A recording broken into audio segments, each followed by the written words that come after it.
Okay, checking audio for YouTube. 1, 2, 3, 4. 1, 2, 3, 4. Hey, hey.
Okay, good evening.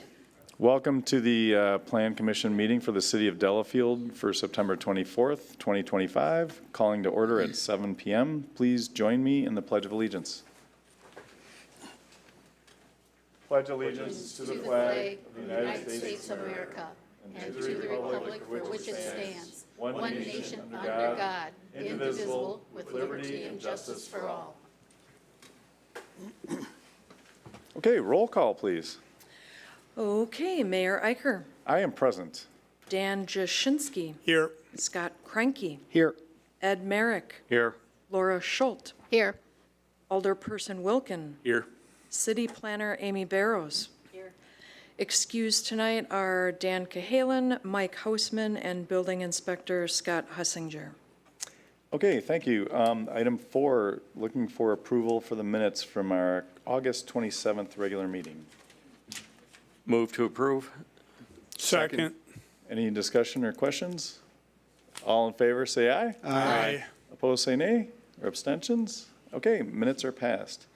Is there any citizens' comments specifically on the items 6A, B, and C on the consent agenda?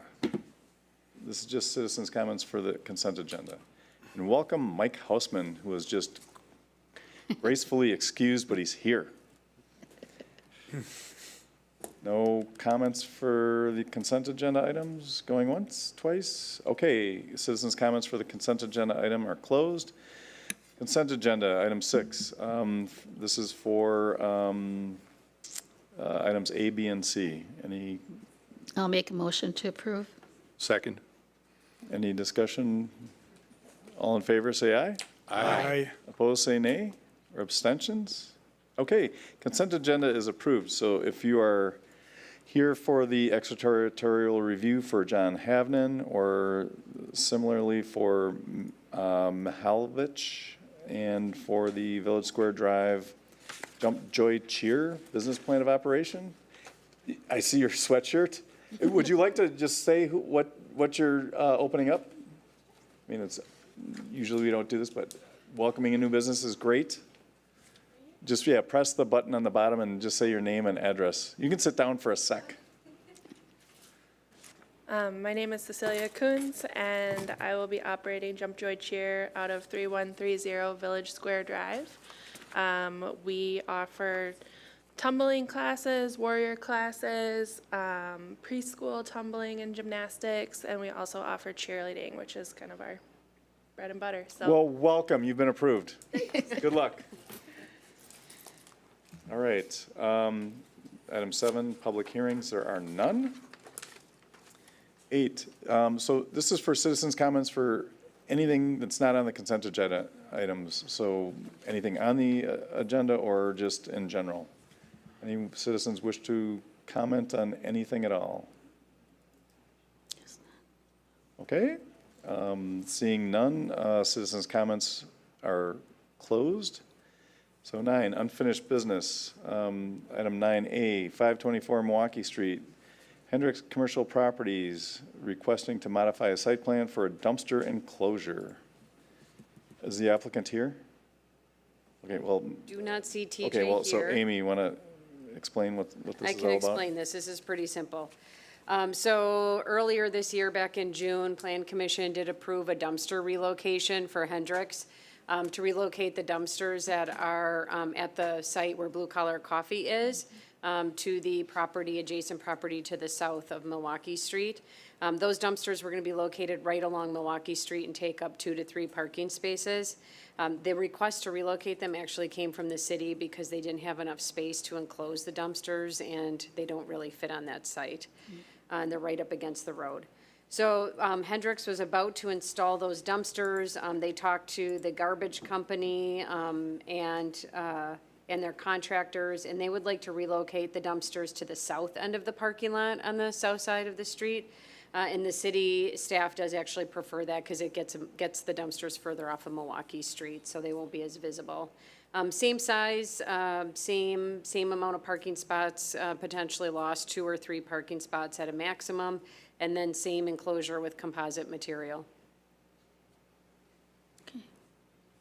I should say, you'll see in the recommendation, It's kind of a statement, but it's part of the motion, that they do have to submit a revised parking plan for the north side of Milwaukee Street for review and approval by engineering staff prior to making any additional parking stalls to ensure the stalls will function properly. That's for the north side, because where they're removing the dumpsters, that there might not actually be additional practical parking spaces available. I'll make a motion to approve the modified dumpster location and the enclosure, plus they should submit a revised parking plan for the north side of Milwaukee Street for review. Second. This is a great call, because it's a beautiful river spot right there, and just to have space there just to stand and look is nice. Yes. So I appreciate the fact that they're cooperating and that this is a good way to beautify that area, so.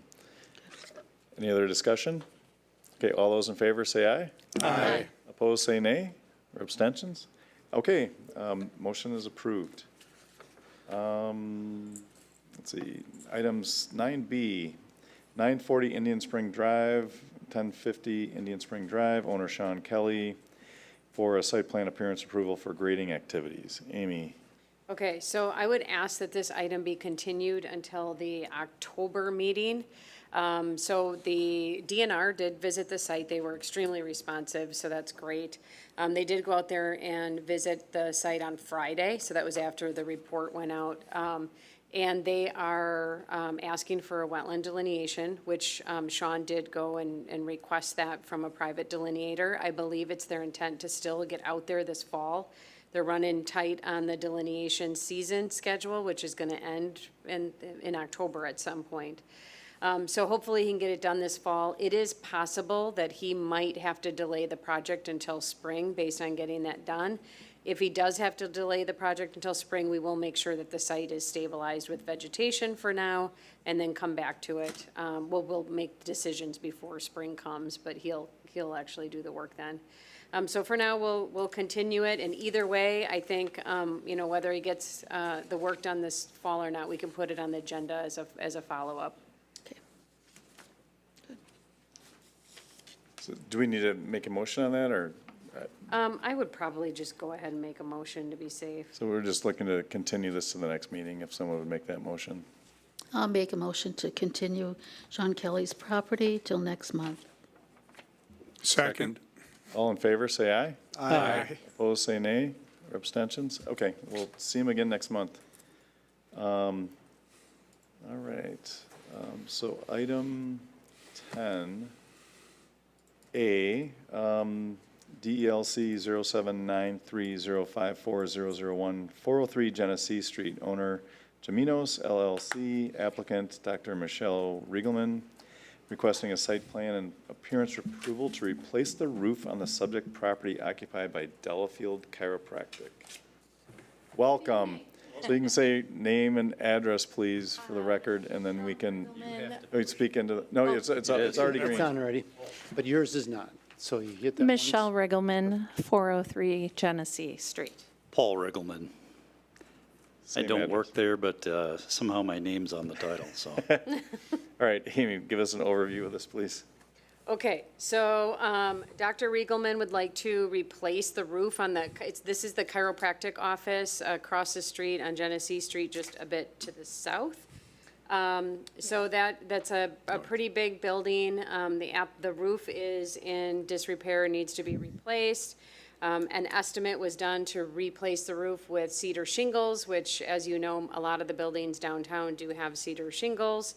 One of the requirements in the downtown design district is that existing structures demonstrate, or that proposed modifications demonstrate compatibility with existing architecture in the downtown area.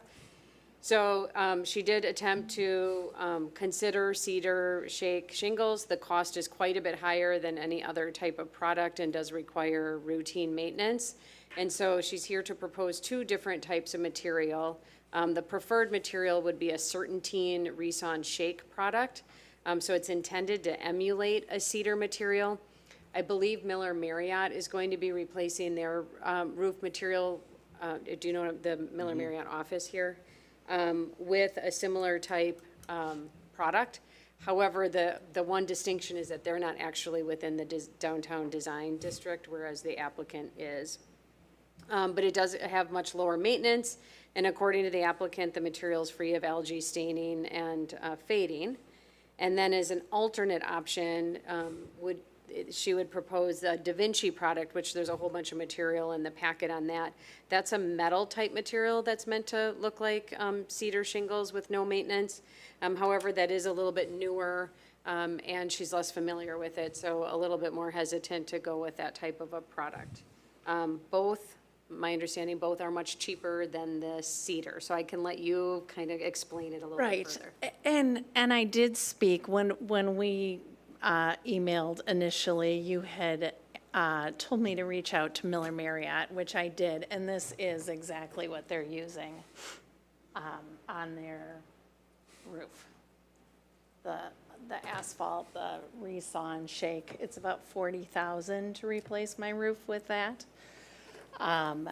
The Da Vinci, which is the alternate composite metal, is close in price to the cedar shake. It's just the longevity is much better.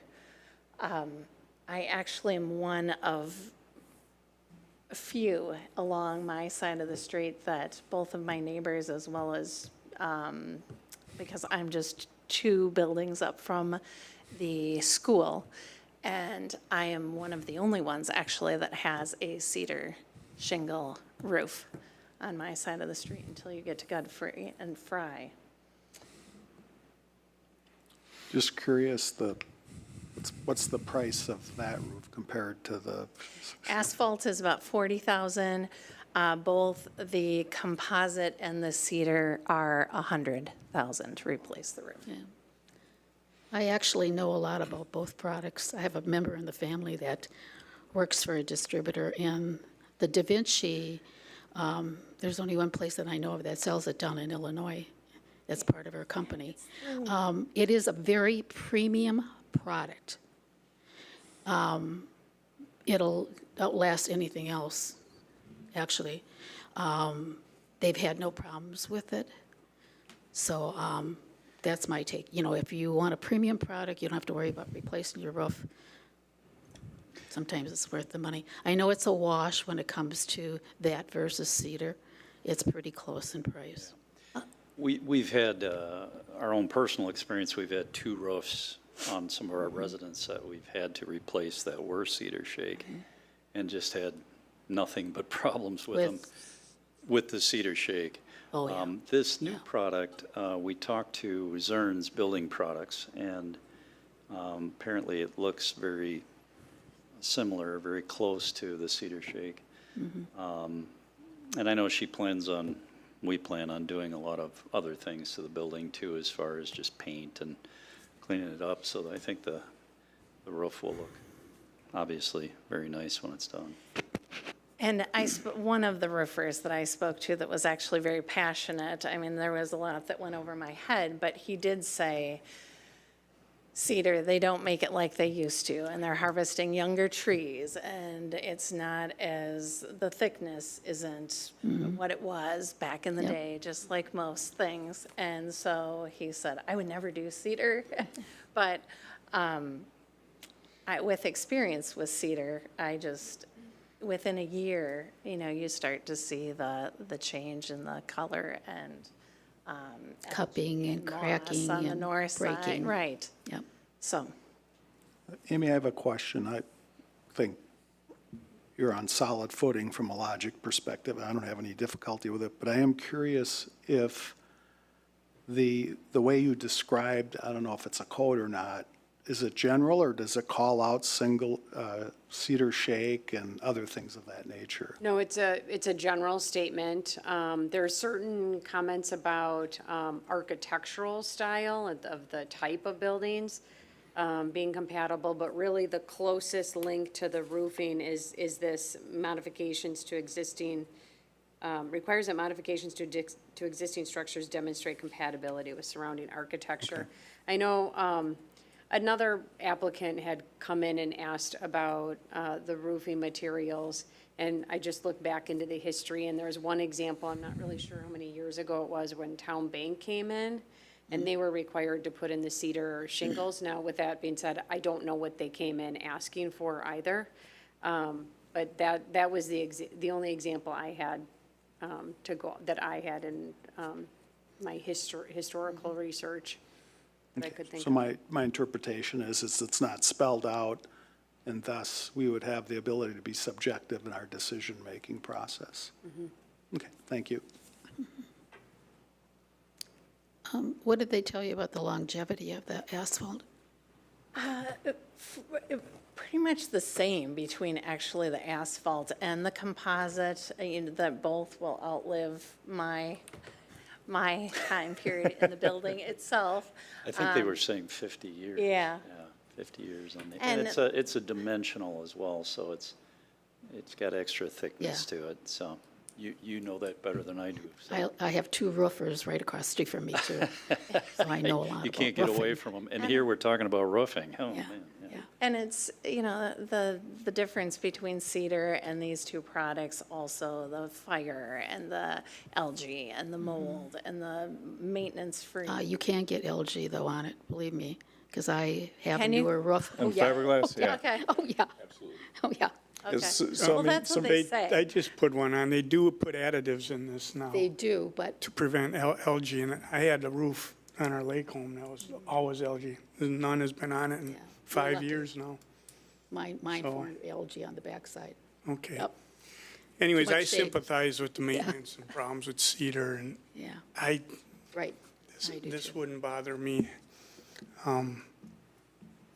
We're going down the precedent-setting slide again here. yeah, so Town Bank Right. was one where they asked Yeah. for, I forget what I think they asked for asphalt, and Yeah, they did. they weren't kicking and screaming, but I mean, we steered them toward status quo and they stayed. And I know Craig Burns just redid their roof.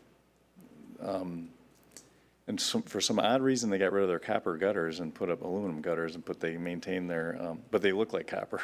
I think they might have used it to finance the cedar. Probably, probably. I had mine stalled in broad daylight, which was. Yeah. copper But, yeah, there's a mix of asphalt in the oldest part of town. So on Mazatlan and Kowalski Builder Kitchens and that, so, Sure. I think it's an aesthetic appeal. I mean, the metal product looks it looks like it have staying power well past. It's probably Cedar. close to 100 years for a Yeah, metal roof. but, so this is kind of a judgment, this is a Yeah. judgment call for the commission. I feel comfortable with it. I mean, in my mind, from a qualitative point of view, this is different than if somebody wanted to build an ultra-modern building in downtown Delafield, where this just doesn't fit, versus a roof that isn't cedar, but it's going to look like it. And to me, I think there's a difference between those two, and judgment is appropriate. Do you have a choice? Probably the asphalt. I'd love to do the 'Cause it- asphalt because I'm going to be painting again. I've already painted my building once, but it needs to be painted again. And I need to do some repair on the sidewalk in the springtime and some of the railings. And so it would be really nice if I could have Well, that either's money fine to with do me. those I just things. thought I'd ask if, Yeah. sure. We don't know a lot about the metal roof product. Yeah, I'm a It little looks nervous nice, but about it's- that, yeah, too. it's All of a sudden, the paint is gone. Yeah, and it's fairly new. So asphalt's been around for a long, long time and seems to work. What, do you have a picture is there a picture of the building in the packet that I'm I missing? don't think so. How's the, It's I the mean, blue, if you Yeah, can it's remember. is it like a real light blue, like a? No, it's more like a slate blue, Okay. a gray, I have a darker picture of it on gray my blue. iPad. And is that the color we're going with? This would be the color I'd Right. put on it. It's actually very similar. There's just to the north of me, it was an old bank building that they redid that was beautiful. They have asphalt and it's very dimensional looking. It's the same product. Yeah, and this is actually made to simulate cedar shake, Right. this It's got color. shadow lines. Yeah, it's their answer to it. Yeah. It doesn't, but it does. You know what I mean? Yeah, At certain angles, close one certain eye. light might fool you. But I think Close one eye, the point that close. there's a building on either side that's asphalt, I look at this as being on the very south end of our area. I would be all right with it. I would Yeah, wonder I how would many too. people actually look at roofs. I just put the building up on the, Besides you, right? There's Because the Yeah. building, there's the buildings. it looks nice on there, actually. Oh, yeah, there it is. I have to ask, I'm going off script here a little bit, but what, are you painting it the same color? I am. I changed it the last time I painted it. It was cream and like a dark green trim. So, I mean, I love that color. so Okay, I'm Yeah. gonna that's fine, stick with because it. we do have a color palette as Yes, well. I so- know, because I went before the board last time to have it changed. I'll make a motion to approve Delco 793054001 to put up a non-cedar shake roof as presented. Thank you. Second. Any further discussion? I mean, assuming we're going with the color she's got here. Yes, Just as que- presented, yeah. question though, are we opening, I'm fine with the way it's presented. Are we opening the door for somebody else coming in with, some other much cheaper? Yes? Okay. We always are, sure. Yeah, I mean, I didn't inject it in in the earlier discussion, but this is a motion on the floor. Our fish hatchery building has a asphalt. And Just, that and that was, building on each side of theirs is asphalt. Okay. so All right. it's not Just- unique, it's not unique to the historic downtown district, even historic downtown buildings. So- Yeah.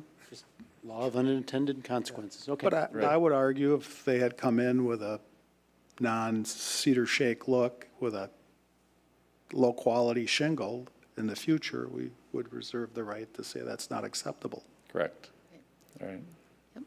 Any further discussion?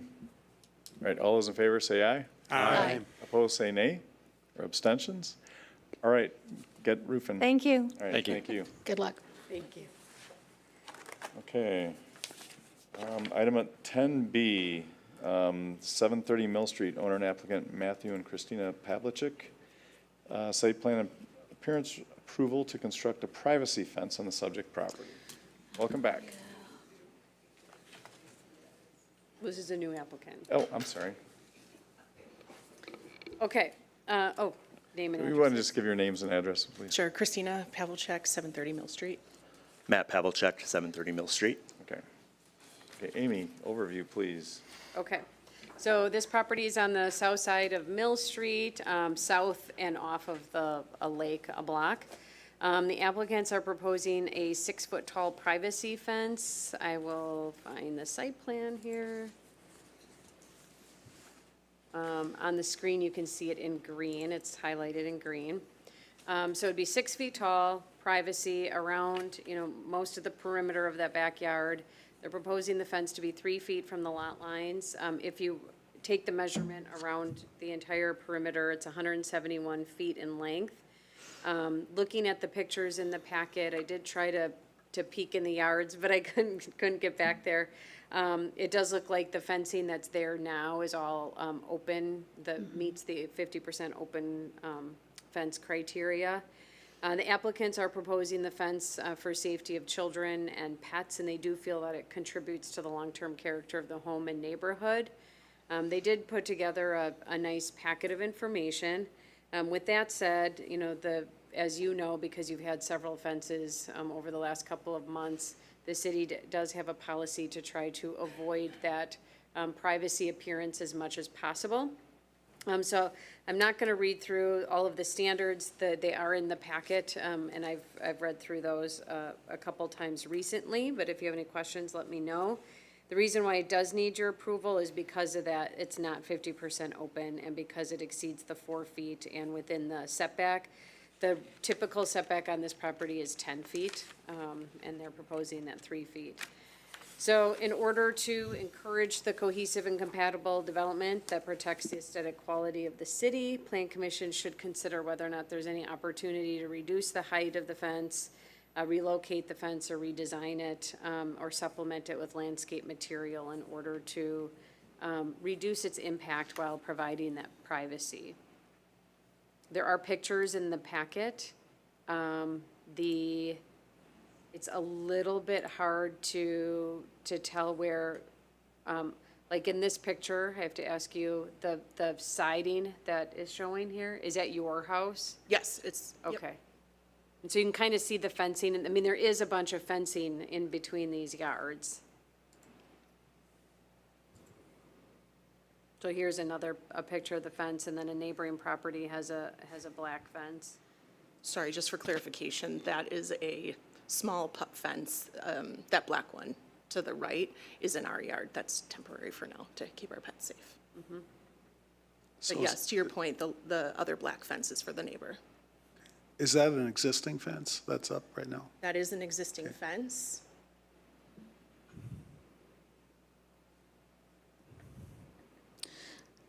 The white picket is not your fence? It is not, Okay.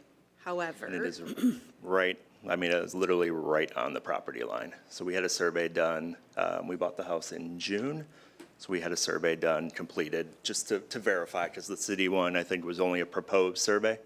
So we did have a survey done. You can see on the survey the identified locations of both neighbors' fences. Again, we're not asking anybody to move a fence. They are literally right on both property lines. But it should all be outlined in that survey. Could those have been installed before the ordinance or for setback? Yeah, I don't think either of the fences are real new, right? So we have, our most recent ordinance is only a few years old, and then they did have a fencing ordinance before that. I don't recall exactly how it read. That's probably why because I see the black fences on both sides, because I actually visited your property. I seen the nice black ornamental fences on both sides of the street, white picket. They weren't obtrusive. I thought they blended with the neighborhood.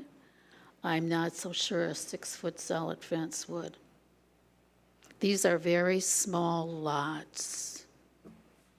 And what I'm afraid with, you're going to put up a 6-foot solid fence. I don't think it's very welcoming. I don't think it fits in the neighborhood. It's a hard sell for me too. And when I look at that survey, so if I'm looking at it properly, there's gonna be like a 2 to 3 foot gap between the two fences. So you got a 6-foot high fence with this little, don't really like that. And I think, the city's trying to be rural and open and being able to see through lots, and that's why this ordinance came about.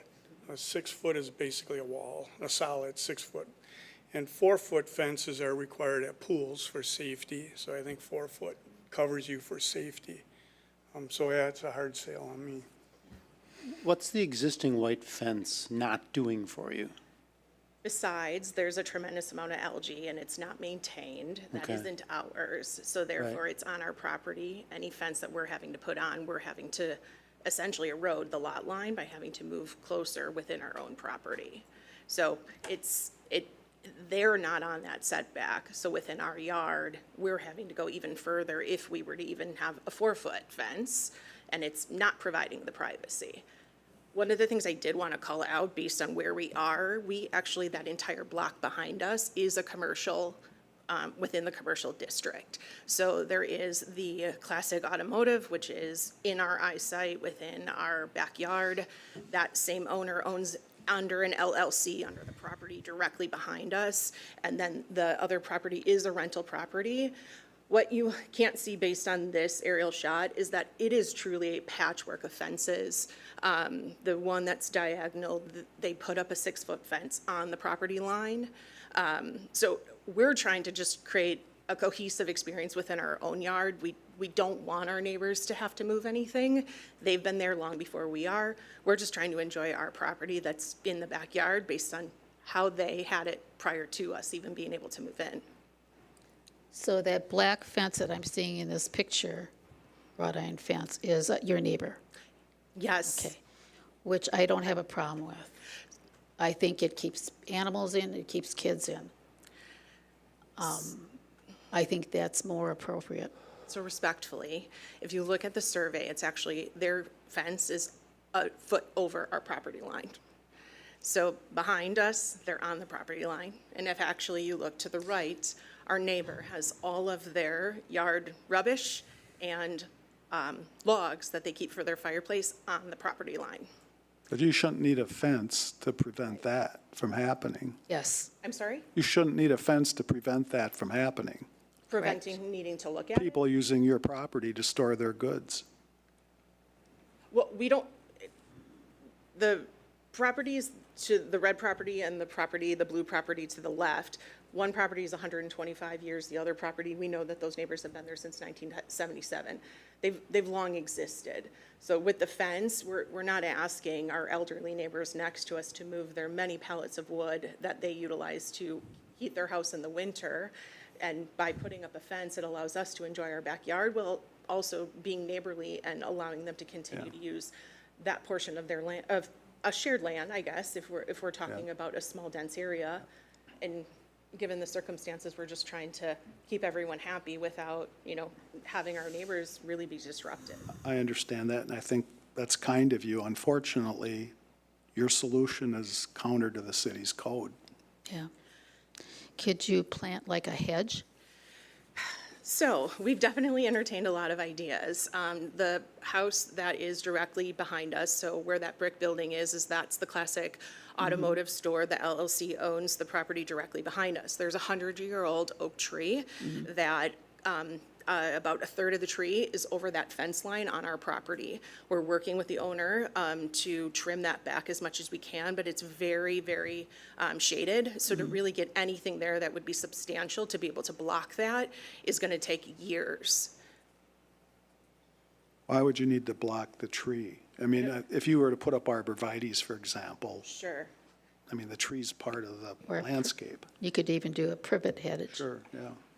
Sorry, just for clarity, I'm not trying to block the oak tree. If I were to plant arborvitaes along where there's all of those logs to block that and create privacy, the tree is overarching the third of the property. So that whole half of the yard is completely shaded. So to be able to get substantial growth in a reasonable amount of time is really going to be challenging because of that tree. And I know I'm pretty passionate about this, but we definitely have looked at other properties that the precedence has already been set within a similar, I guess, what are we calling it, zoned. Within our same block, there is at 838 Lake Street, there's already, there also R4, and yes, it was pre-2007, but they do have a 6-foot fence. We did notice that at 976 Parkway, which was built in 2025, they're in R3, 637 Sanctuary, R3, and from what I can understand about what I've read between each of those, it's really the setbacks and the properties that differentiate between R4 and R3. Yeah, the similar ask was made on Genesee Street, if you recall, just north of St. John's. And there's a side-by-side rental property, and the owner wanted a completely enclosed fence, and the solution. 6 foot. Yeah, and their Yeah, solution. 6 foot They were fine. asking for a 6-foot. And their solution ended up being similar to this this white picket fence along it. And they were talking about the same issues, kids' privacy and pets. And I understand the privacy thing, but that was a situation that was in existence. I mean, that was when you toured the house, it was before you bought it, that it was what you bought. But as far as the security, privacy, and keeping animals in and the kids safe, they put up a fence that was in compliance with the code. It looks great. I don't know that they're happy, but it's up and they're renting the property, and it's the not problem solved, but it's in compliance with the code. So like you mentioned precedents, this is just not even a year ago, I think, that this went through our, Right. the same discussion with a similar situation. And anyways, I understand, but it ends up looking like a bunch of, like I said before, ends up looking like we have a bunch of like pods or bathtubs or saunas. Cubicles. When we end up, yeah. And it's really what the code was designed to prevent. Yeah. I'm going to make a motion to deny. Second. Is there any further discussion or questions? Can I ask a question? Just in preparation for a follow-up discussion with the applicants, if they did choose to have an open fence, does the Plan Commission have an issue with the location, if it was 4 feet in height and open? I think they still need Plan Commission approval for being 3 feet from the lot line. I'm not Yeah. positive if it's open, but. Yeah, I don't have a problem with something that's open, that's according to the ordinance in height. I can live with that, yeah. Yeah, Same 4 here. feet and open. sure. Right. And the other thought I would have, because it might look nicer, I'm making up an example, but the elderly couple that you're trying to help, you could probably find a Boy Scout troop or volunteers to move that on their property, so you could have a linear fence and not have to work around it. Yeah. That's reasonable. So while we're discussing, so anything else we need to add to the motion? I don't want to add Boy Scouts to the motion. I would just, if you approve a 4-foot tall open fence, I just have in here that they do need to have a survey, so that prior to installing the fence to demonstrate, they need to have a survey completed prior to installing the fence to demonstrate and stake in the field the exact location of the fence. The zone ordinance requires that survey prior to a building permit. So if I've already, Should we amend We the withdraw motion? the denial and open a new motion to fence. say we're doing that? Like, they have to have it I don't staked think in we the can do field. that, because that's not what's in front of us. Okay, all right. But I think the amendment makes sense. so you're suggesting amending the motion to add that, Amy? Yes. Okay, Add the fact that they need a survey to install a 4-foot fence. okay, I'll amend my motion that they need a survey to install a 4-foot fence, What? Open. open fence. Okay. Would you mind reading back what we think we have? Well, I'm not I feel exactly, like we're Okay, we'll see what we got. like this. because she initially proposed to deny a 6-foot privacy fence. Yes, and approve, But wants to amend it to include approval of a 4-foot. Open, open fence, provided a survey, right? Subject to a survey being completed prior to the installation to demonstrate and stake in the field, correct? Say that again. To approve the 4-foot open-style fence, subject to a survey being completed prior to the installation of the fence to demonstrate and stake in the field the exact location of the fence. This is required prior to the issuance of a building permit. Perfect. perfect. Is it good? Yes, perfect. All right. Second. Any more discussion? All in favor, say aye. Aye. Opposed, say nay. All in favor, I'm sorry, abstentions? Yeah, it's approved with those conditions. So you didn't get what you want, but Can I ask clarifying questions? The yes. survey, is that a formal survey beyond what we did for the lot survey? What, Yeah, it's meant to survey the location of your proposed fence to make sure that it's 3 feet from the lot line, unless you have all of the stakes in the field, or do you have it all staked out? no, I'm just trying to understand, like, what type of survey is it? Is it the Amy- professional survey? Yeah, Amy can clarify that. Give Amy a call, communicate with her tomorrow, or after the meeting. She'll clarify what's necessary. I don't think it's as extensive as you think it might have to be.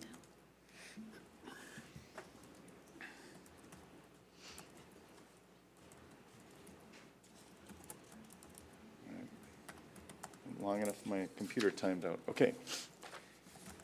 Next order of business is Item 11, comprehensive plan zoning and ordinance revision.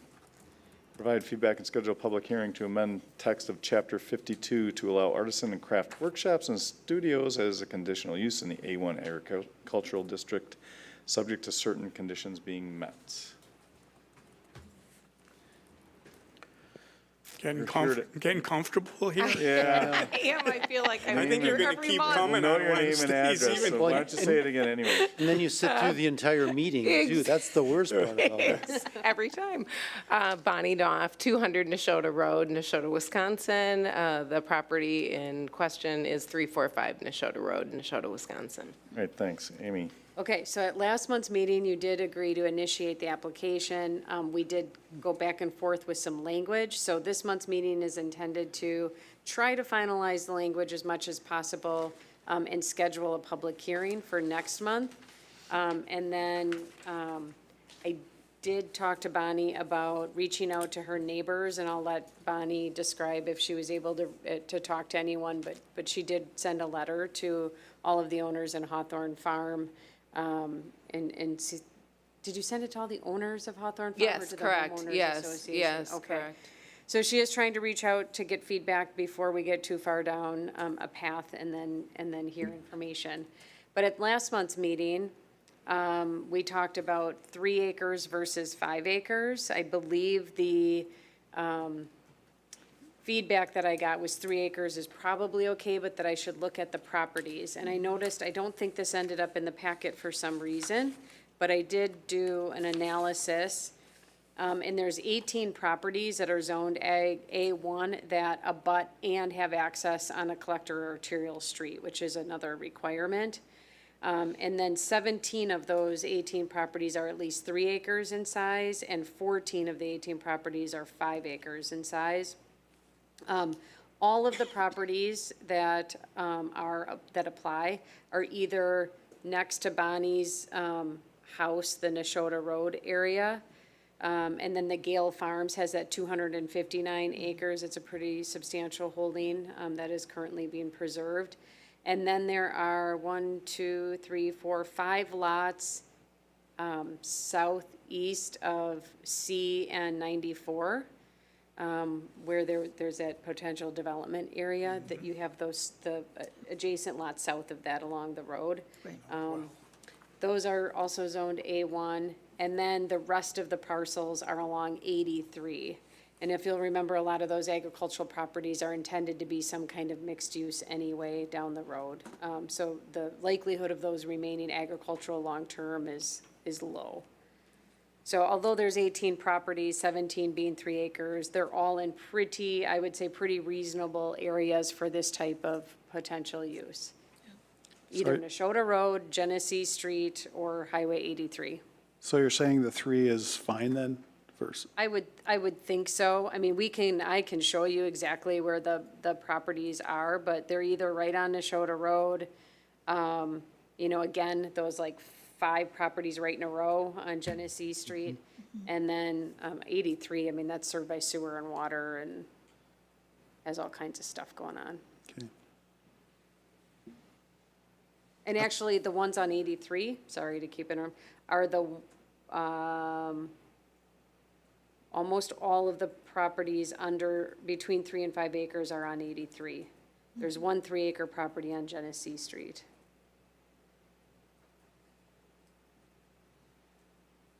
Yeah, I'm okay with the 3 acre Yeah, I am too. size on that. Me too. You said you sent out a letter. Did you get feedback? I did. Okay, you Yeah. want to share some of that? Yeah, so I sent out a letter. Seatman's helped me with that. So it went out to Hawthorne Farms, and then I did do some people in city of Delafield, obviously, in the surrounding area, and it was all very positive feedback. I got a couple texts from Hawthorne Farms residents saying that they fully support it. So it was a positive experience, for sure. Good. Yeah, it'd be good. And we're scheduling a public hearing, so it'd be good to have, however you can compile that in a Yeah, I way already we have can them share. printed off, yeah. Yeah, if you can. With if you could- permission. Yeah, if you could scan them or get them to the clerk, Absolutely. that would be awesome to have in the part of the packet to show the support. Amy, I think it's well-written, and I'm in favor of this. I do have a question, though, as to whether on the porta potty that we've eliminated, that you can't have them, I'm wondering if we should consider requiring some kind of screening. I mean, in the worst case, you could picture 4, porta potties lined out there for the whole summer. I wonder if that might be. If I can just interject a little bit, the porta potties would be around the new buildings on the backside. There Okay. would be no way, See it from the road. in order to see them from the Okay. road, or even from the parking lot, or even, I mean, you'd literally have to walk around the buildings to see them. And honestly, that's really just a temporary thing, that I want to sort of get started, get those 2 new buildings up and running, and then proceed with putting in restrooms. I know, Scott, that the reason that was removed, and I'll just preempt Amy here, is that suggesting that they're permitted kind of suggests that it's a great idea. And so the idea is that you have to provide adequate facilities if you're going to take on this venture and prove how you would either accommodate it by plumbing or how you'd accommodate screening and appropriate, discretion or whatever. So just saying, hey, they're permitted means, yeah, put them right on the road. If you say, that it's not even part of the ordinance, to establish how what is your business plan, and then that's negotiable based on what makes common sense for the site. Okay, know I what I mean? interpreted it as anything goes, because we learned the language out. No, it Okay. means, I think it actually opens it up a little bit more for you to, if you have a site where they can't be nicely screened, like what she's proposing, you could just say they're not. Okay. They're not. All right. well, I'll just comment right now that they do have a porta potty leaning up against one of their buildings right now. Yes. Okay. And that one is not screened, but the intention is to move everything around the back. I'm sure it's been there a while, but I'm like, You can talk to Bill Knopf about that. I'll let him, I know what bulls to poke and which ones to. Yeah. And then the other item that we talked about a little bit were the use of food and beverage carts. Bonnie does want to have the ability to have an occasional, Occasional, like yeah. beverage trailer, right? So I have it written right now where they're prohibited, they're written in the negative, unless allowed on a temporary basis as part of the CU and site plan and appearance review. So that'll leave it up to you to be specific about if they can have them or not. And again, we talked about this at staff level because it's not uncommon for food truck operators and other people to look for like a home base out in a desired area and just have them kind of permanently there, even if they're not used for that site. So it's something that would be, again, part of a particular business plan that we would be able to authorize as a group, as opposed to trying to write it in to say it's allowed and then try to undo it when it becomes a problem, Makes sense. Right. Does that hold for samples? Sometimes I go to these large No. markets. samples. Food samples, yeah. The vendors, people there selling stuff. Like they'll give you cheese samples or they'll give you a sample of apple cider. That's what I'm Does that hoping count? this place is, right? Yes. Me too. No, right? No, but that's the spirit of this, is to Yeah. have Yeah. Yes. Right. pop-up type environment and not a permanent, like, pseudo mall, right? Right, Right. yeah, I mean, that's my interpretation. Right. Does that jive with what your intent is? yeah. Well, are you talking about in general, the whole, like I'm just saying, she's asking about like, Yeah. can a place show up and provide, but that'd be part of the business plan, like what activities are Yeah, gonna in occur, the what are farmer's allowed. market part of the business. Yeah. Yes, Yes. correct, Yeah. yes. I just didn't, That's the because, intention. Yeah. because she will eventually, her goal is to have a Yes, possibly year-round, year-round, yes. permanent type Yes, facility. with a coffee shop in the front, Yeah. yeah. I love it when people give out samples of cheese and everything else. Yes, yes. I do too. That's the fun part. Exactly. Well, and it gets you to buy stuff when you can Absolutely. taste it.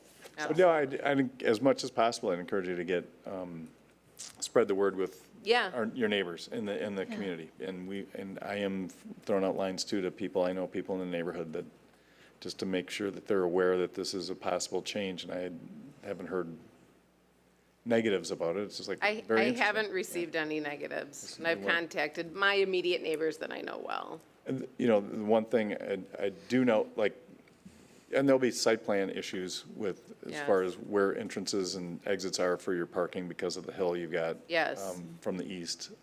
So anyways, but those are things that'll get worked out. Yes. Okay, I would like to make my last plan commission motion.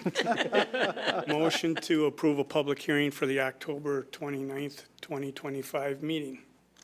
I'll second. Any further discussion? All in favor, say aye. Aye. Opposed, say nay, or abstentions? Okay, motion passes. Cool. All right, we're good. There's correspondence. Thank you very much. Good luck. Thank you.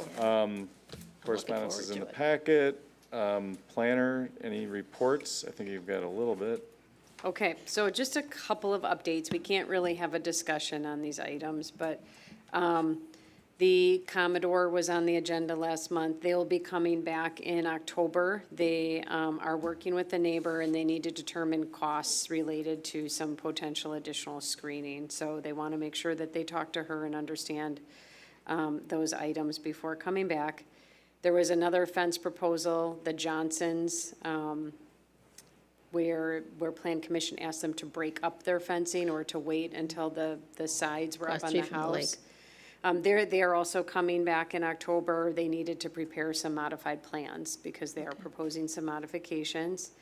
The environmental corridor provisions were gonna be on tonight's agenda. We pulled those because, we did an assessment of all of the properties that were affected, and there's quite a few properties. So we just need a little more time to assess how those properties are actually. Yeah, not Is it just- dozens, but hundreds. So we want to make sure we understand why it's that many. Yeah, I mean, it could just be that their properties are touching something that is a natural resource. We already removed the ones that are just touching the lake and don't have corridor, but there's still quite a few. So a little more research, but that will probably be on the October agenda. And then lastly, 805 Wells Street, the condominium development. We were recently notified that the beech tree that the city has worked so hard to protect and preserve has been taken down. So my understanding is that the applicants tried to not have the excavators remove it. They hired their own tree company to remove trees, and when the excavators went out there, they started work a day early. So the developer wasn't on site and they took down the tree. So we will, we will be working through that. That is a violation of the conditional use permit. Thanks, Amy. I'll add on in a second in my report. Building inspector's not here, but so adding on to that in my report, it's egregious. We spent a lot of time, this is all volunteer time on these committees to oversee that a simple ask, demand written into a contract that a tree that was designated as valuable, and they recognized it over time. And it just shows a lack of oversight that's egregious. And they're going to be on I'm going to put them on the council's agenda for possible revocation of their CU. Or what the remedy that they can provide is going to be to make it better. Yeah. And so it was not good news. It was like email from Amy Monday morning, like, how could this happen? You know, if you're running a good operation. So anyway, and I don't mean to cut it short. We're gonna continue that in a little bit. And this isn't fun either. Another removal, Dan. Can we make a motion thank you. and we deny this? Denied it. We actually, without much fanfare on the last council meeting, we accepted his resignation from the Plan Commission meeting. I mean, the guy just started 15 years ago on the Plan Commission. He's been on Public Works since he was 4, I think, which is something like 20-something years ago. But anyways, Dan, you've been awesome. You're a steady hand at the wheel. Everyone who's been on the commission's learned a lot from you. I've learned a lot from you. You take your role as a public servant and volunteer very seriously, and it's can't be stated enough how much we've appreciated your time and effort, and thank you and your wife for putting up with your volunteer service. And I know everyone gets a plaque, but I said, I'd rather have something that's a modest, something from a local establishment where you can eat and drink it instead of put it on. Wow. Instead of hanging it on the wall. Thanks a lot. Thanks for staying on with Public Works. I appreciate that. I just hope this panel sticks together. This is a good one.